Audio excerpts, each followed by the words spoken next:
For 50 years, she was a nameless girl with an unknown past, her story buried in silence, until a team of genetic genealogists were hired to take a crack at the case, and just this year finally gave her her name back.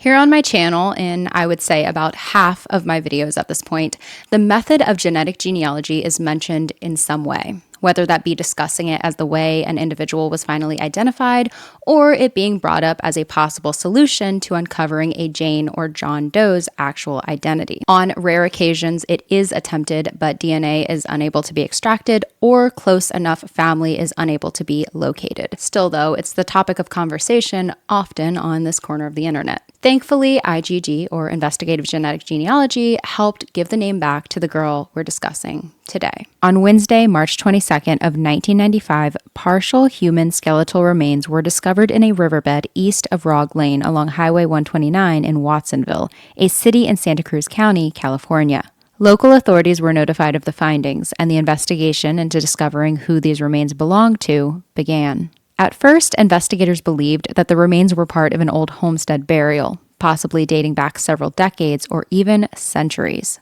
They suspected the site had historical significance and that the bones could even belong to an early settler or an individual from a bygone era, rather than being connected to a recent missing person. Ashley Keene, a public information officer for the Santa Cruz County Sheriff's Office, told People magazine, "It was thought that a family member may have just buried a loved one a long time ago, and that there wasn't really any forensic testing that could be done at that time to determine an identity." It turns out, though, that they were wrong about that. Subsequently, investigators performed radiocarbon dating on the remains to determine a more accurate timeline of the individual's life and death. The scientific analysis revealed that the person was most likely born between the years of 1964 and 1967. Further results suggested that the individual likely died between 1977 and 1984. This significantly narrowed the time frame and indicated that the remains were not of historical origin, but rather belonged to someone who had lived and died in the relatively recent past, shifting the focus of the investigation from historical research to a potential unsolved case from the late 20th century. Through DNA testing, they were then able to determine that the bones belonged to a female. Based on forensic analysis, she was estimated to have been between 13 and 17 years old at the time of her death. She was believed to have stood between 5 feet 1 inch and 5 feet 7 inches tall, indicating a moderate height range for a teenager. Examination of the remains also revealed that she had brunette hair, though the exact length and style at the time of her death could not be conclusively determined.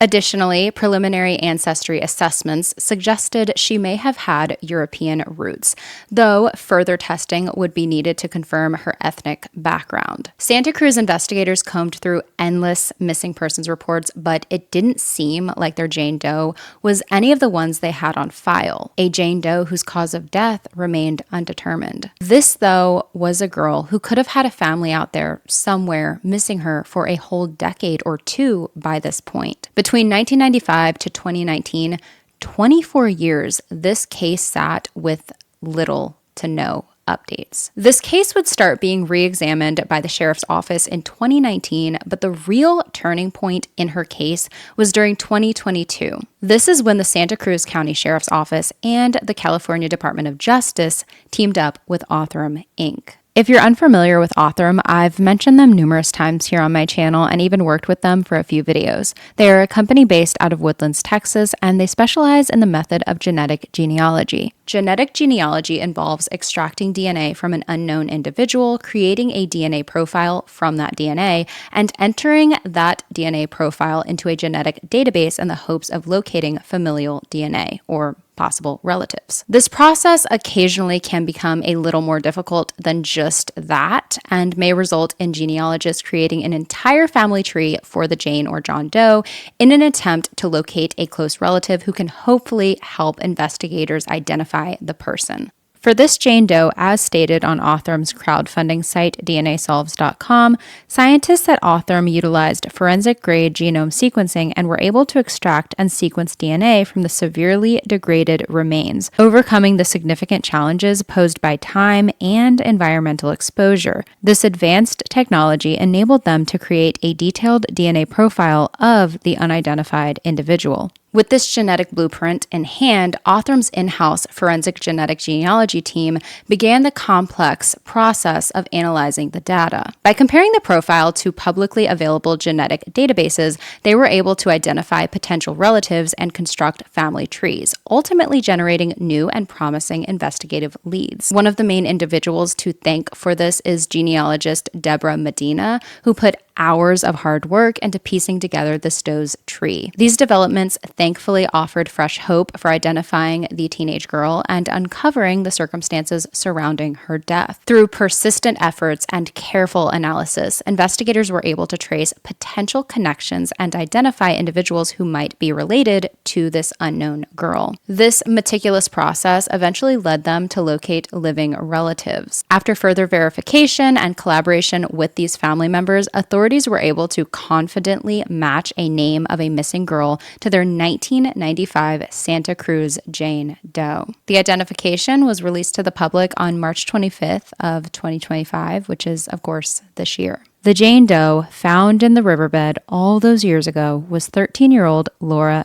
Ann Omali. Laura, though, wasn't a local to the area of Santa Cruz. She hadn't even been from California. She came from the other side of the country. She was a long missing girl from New York. Laura Omali was raised in Queens, but was living in Long Beach, New York when she had gone missing, an area roughly 3,000 miles from where her remains would be found in 1995. She left home and was reported missing back in 1975. What is Laura's story, though, or the little that we know so far? Well, according to an article released by the New York Daily News in 1978, Laura had 2 sisters and a brother, and it seems that none of them got along with their mother's husband at the time. All of them had run away at some point or another because of him. It was Laura, though, that left home on August 26th of 1975 and never returned. The article stated, missing persons detectives concerned about the vulnerability of a young girl on her own in the city have pursued countless leads but have turned up no hard information about where she may be.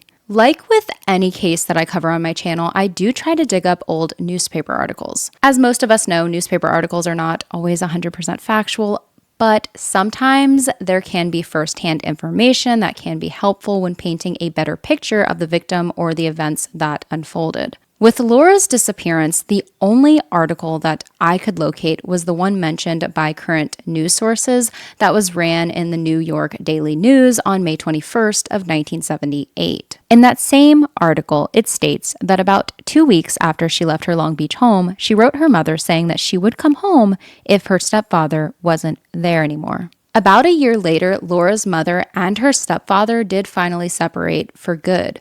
Laura's mother and Laura's siblings tried to spread the news through newspapers that Laura could finally come home, that he was gone, that he was not coming back, but she never reached out to them and never came back home. Laura's siblings worked tirelessly to track down their sister, even spreading her photo in person around New York in the hopes that someone would recognize her and lead them to Laura's whereabouts. They truly believed if she knew that her stepfather was gone, that he was out of the house, that she would come back home. That was basically the one thing that she wanted. She made it clear that as long as he was there, she wouldn't be. Chances are that Laura never got the news or was already deceased by the time it was spread in papers. The exact time of her death is still unknown. Almost every time I cover a case of a Jane or John Doe, I do get a lot of questions in the comments asking how no one could have been looking for the person. Sometimes, though, there were and are people searching and family and friends that do care, but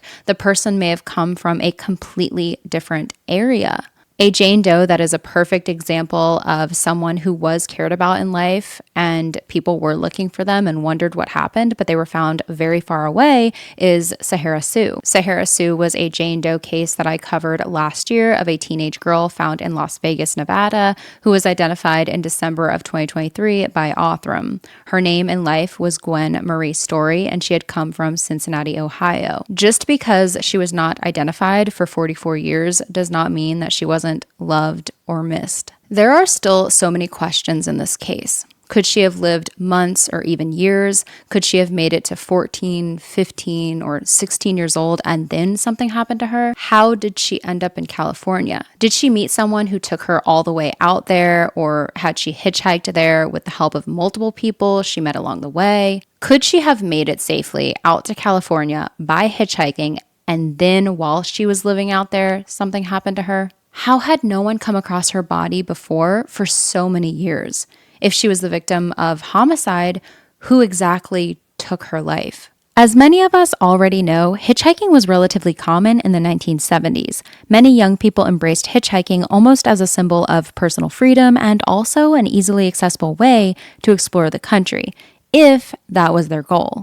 However, hitchhiking saw a decline in popularity during the late 1970s and early 1980s, largely due to the growing concerns about personal safety, increased media attention on violent incidents involving hitchhikers, and shifts in laws and societal attitudes. If Laura had hitchhiked across the country from one end of the country to the other, who had she hitched a ride with? Like I stated before, that's a remaining question in this case. At the end of it all, Laura left her home in 1975, her remains were located in 1995, and she was finally identified this year of 2025. That is 50 years in total. Her family spent half a century wondering whatever happened to her. They had spent so many years wondering if she was alive out there somewhere, doing well. Maybe she was married and had children and just never wanted to reach out to them, or if she at some point had been the victim of a tragedy. In their statement, the Santa Cruz County Sheriff's Office stated, "We are deeply grateful for our partnership with Othram and the use of forensic advancements that have provided long-awaited answers to Laura's family. The circumstances surrounding her death are still under investigation." This is one of those cases where, yes, this happened so many years ago, but to go from New York to California, she had to have had direct contact with people, and most likely many people. Even if those people did not have anything to do firsthand with how her life ended, they may have crucial information still to this day that could lead investigators to discovering what exactly happened to her.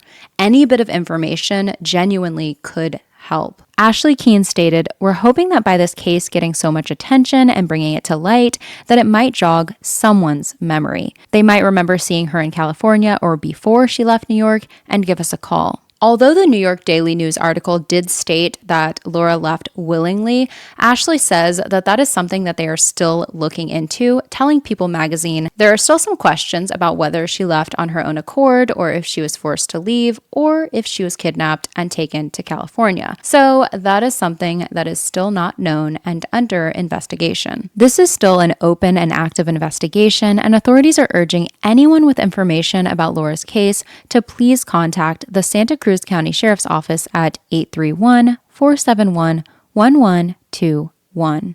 I want to thank you all for taking a little bit of time out of your day to hear about Laura's case. I truly do hope that Laura's family can gain the final answers that they're looking for, and that if someone was responsible for Laura's death, which it seems like that could be the case, that justice is served and the circumstances surrounding her death can finally be uncovered. Before I end the video, I do want to say a quick hello and welcome to the channel to all the new viewers.